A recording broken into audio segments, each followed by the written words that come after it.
What is clonal heterogeneity?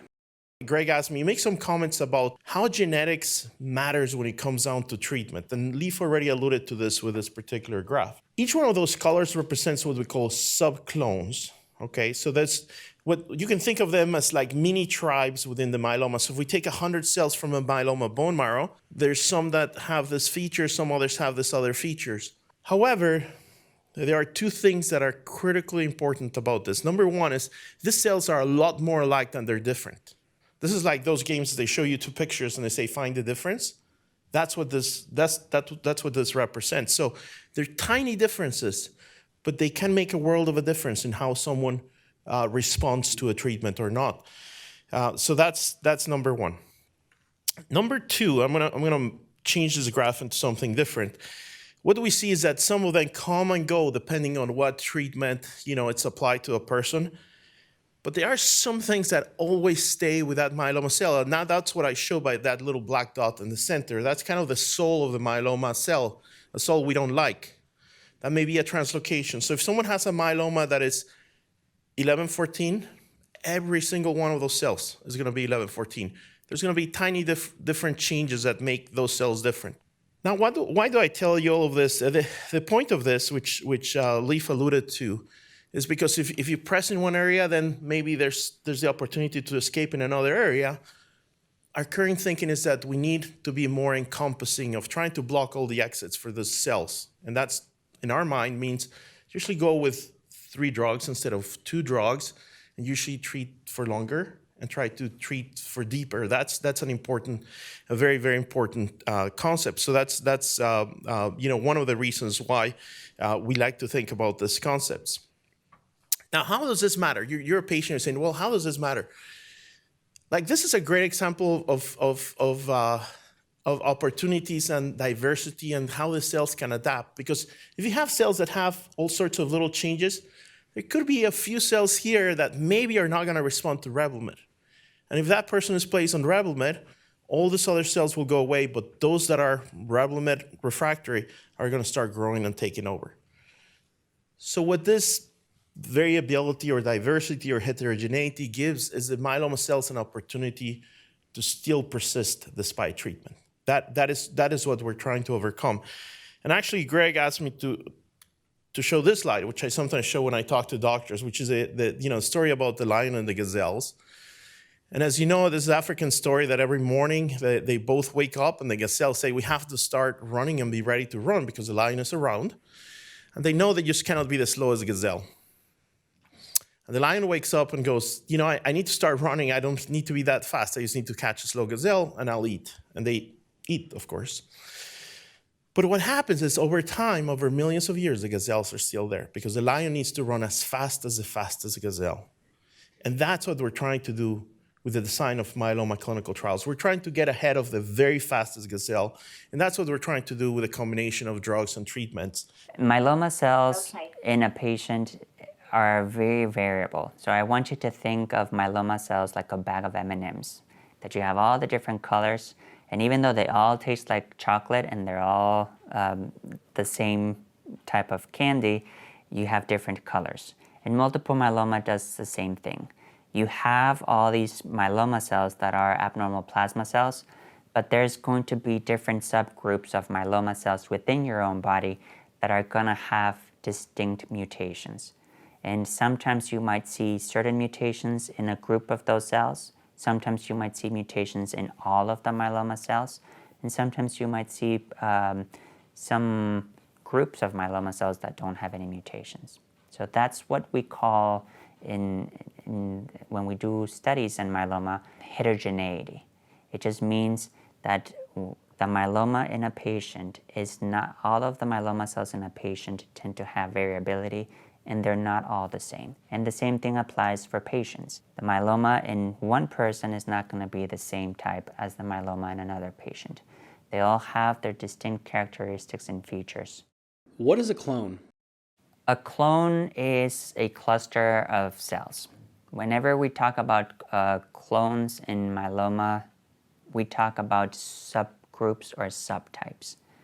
So a good example is when somebody's diagnosed with myeloma, they say you have multiple myeloma and you have IgA or IgG or IgE or IgD or in occasions IgM multiple myeloma. That kind of gives us the name of the type of myeloma that you have, the family name. Just like I'm Rodriguez and my brother is Rodriguez as well, and my dad and mother are Rodriguez. But within the family, there's a lot of differences within the people that make up that family. So in myeloma, you have different groups of myeloma cells, and each one is going to have its own features and characteristics. Some of those are going to be the mutations that they have, and some of them are going to be very like their parents, and some of them are going to be very different than what their parent cell was like. And that's what we call clones. Anytime there is a cell that divides, and one of the cells that come from that division is slightly different than the mother cell or the previous cell, that cell is considered different than its brother cell. And as those cells divide, they're going to start making cells that are similar to them. And those are going to make their own separate clones. So just like in a family, if I have kids, they might have more traits that are similar to me compared to if my brother has kids. He's going to have kids that have traits that make them look more like my brother. The same thing is going to happen with myeloma cells. As these cells continue to divide, they're going to acquire their own elements and their own characteristics, whether it be aggressiveness, mutations, flaws, resistance to chemotherapy, or other features that are going to make them unique compared to the other groups of cells.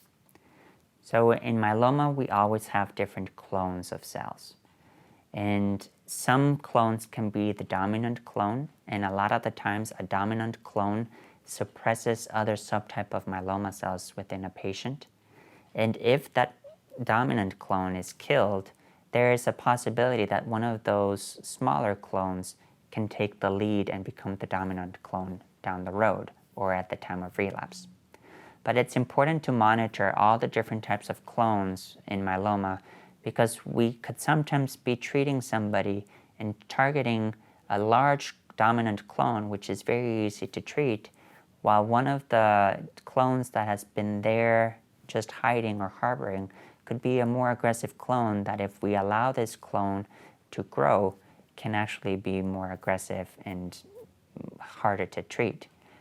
So whenever we do testing in a sample, whether it be a bone marrow or hopefully in a liquid biopsy, we want to make sure that we factor in all of the different clones in myeloma and to monitor as we treat what those clones are doing. Are they dying with the treatment that we're doing, or are they actually growing and expanding, suggesting that they are resistant to the chemotherapy that these patients are receiving?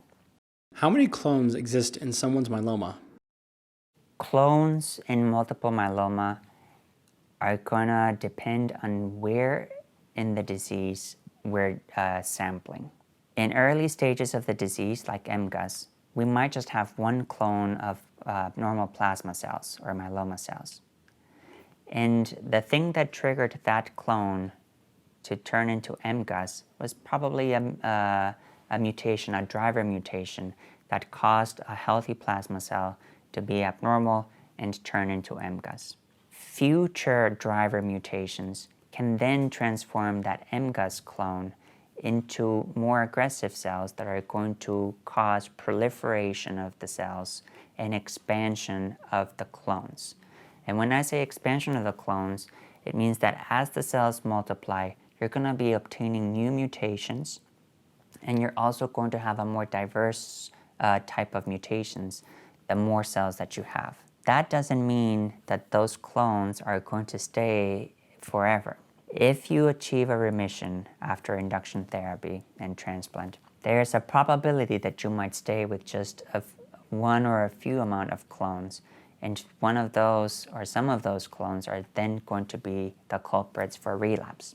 If you are diagnosed with myeloma and you do not achieve a remission with the induction and the transplant, and you still have detectable disease afterwards, or you still have significant disease afterwards, you're going to have more clones there. Now, the clones of myeloma are distinguished by the types of mutations that they have. And gene expression profiling helps us identify the different clones. And it can be starting with a clone when you first have the initial mutation that transforms to MGUS, to maybe 15 clones when you have florid multiple myeloma and have had the disease in your body for a while and is now causing damage to your body. We have different types of clones in the myeloma cells based on the mutations that they have. And we have learned to group mutations into different categories or classes or subclasses of myeloma cells. Because unlike solid tumors, myeloma cells do not have that many mutations.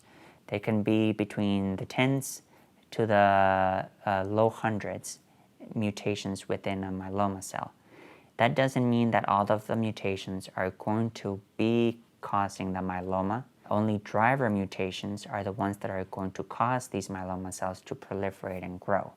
And the other mutations are called passenger mutations. But we have learned that there's patterns of mutations that tend to be grouped and form clusters of myeloma types or subtypes. But when we talk about clones, it all is going to depend on how proliferative the myeloma cell in the patient's body is.